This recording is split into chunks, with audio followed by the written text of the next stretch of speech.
young man walked up to his grandfather one day, distraught from spending his day reminiscing on mistakes of the past, and said to him, "Papa, I know you're a genius and well knowledgeable in your field. You have all these inventions accredited to your name. Have you ever thought of building a time machine?" The old man laughed and asked, "Son, why do you want me to build a time machine?" "Oh, well, nothing really. I did happen to see your plans for one. It seemed to have been made when you were in your 20s, like me." "Why did you stop?" the young man asked. "Son, I discovered a better invention. I did make plans to build a time machine. I kept studying the science behind it. I thought it would be the world's greatest invention, but I found out that someone else beat me to it. His invention was smaller, simpler, and free. Both the rich and the poor could access it. When I learned this, I knew there was no way I could beat his offer. Besides, I hadn't fully understood the science behind it yet. So I decided to use his." The young man became animated upon hearing the word free. So he asked, "Really? Grandpa, it's free? Where can I get one?" "Now hold your horses, Tiger. I knew something was up with you. It's free, but not quite in the form that you're looking for," the grandpa confessed. "But you said it was small and free. I'm sure you have a relationship with the inventor to get it easily, like today, like right now," the young man requested impatiently. The old man looked at his grandson intently with the perception and wisdom of the ages. "Son, sit here. Let me teach you something." They both sat down on a comfortable sofa in his home, and he continued, "Son, you already have this time machine. It is between your ears and within your eyes. The mind is the powerful time machine I described. With it, you can go to the past and the future. You cannot change the past, son. No time machine exists for you to do that. But you can change the future with the same tool." "How?"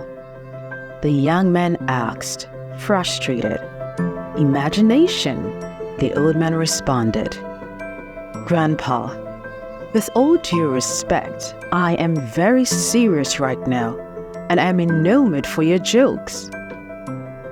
"Son, I've never been more serious in my life than this very moment. How do you think I achieved all this success?" "I'll tell you one of the keys: imagination. It is your God-given ability to see where you want to go. And if you can see it, it will take your body there. Do you know that the Bible actually says, 'And now nothing shall be restrained from them that which they have imagined to do,' in Genesis 11:6? "There you have it," the old man responded. "Grandpa, I still don't get it. How would imagination help me undo the mistakes of my past? It's a waste of time. Only unsuccessful people spend their time daydreaming," the young man replied. The old man laughed hysterically. "Son, you've got it all twisted.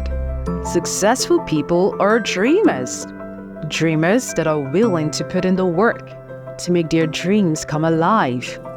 But it first starts as a dream, as a daydream. Then it becomes an obsession," the old man responded passionately. "Listen to me, son," the old man said as he pulled his grandson closer. "You cannot change the past. As a matter of fact, every time you keep thinking about the past, the mistakes you've made, you're only programming your future to make the very mistakes you detest. You want to change the past? Spend time envisioning the future you want to see. Let the reality of that future be stronger than your past. See it, touch it, feel it, eat it. Your mind does not know the difference between imagination and reality. That is why when you imagine, you can feel the emotions, the sensations of your vision. Every time you do this, you're positioning yourself for that future. Everything around you begins to align to take you to that future. Your resolve becomes stronger, and you begin to find opportunities you never saw before. You vibrate on the same frequency of that reality and attract the dreams of that frequency. The old man looked at him intently and for the first time could see his wife was right. Truly, this kid looks just like me. He even has my head, he thought. Do you understand, boy? He asked. I think so. It makes sense. I mean, you're successful, Dad's not. So, you must know what you're talking about, the young man responded. I tried to teach your father, but he didn't see the sense in it. He was content to benefit from my wealth. But you can be different, the old man said as he got up from the sofa. The plans you saw were not those of a physical time machine, but they were my dreams and imaginations. Here, take a look, the old man said as he took out an old worn-out journal from his briefcase and handed it to his grandson. Read out the first plan.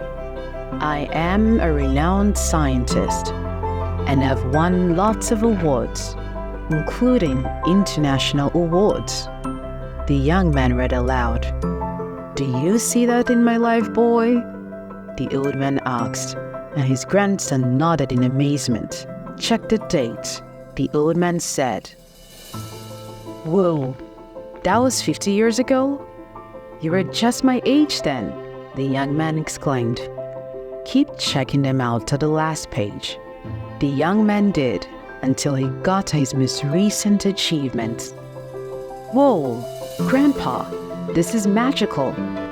Please show me how to do this too, the young man begged. The old man took the book from his grandson and placed it safely on the coffee table. Certainly, boy, I will. I am going to teach you how to use your own time machine. And the first step, the old man paused as he observed his grandson nodding in understanding. Knowing the young man knew what he was going to say, he continued, is to write the plans, they said in unison.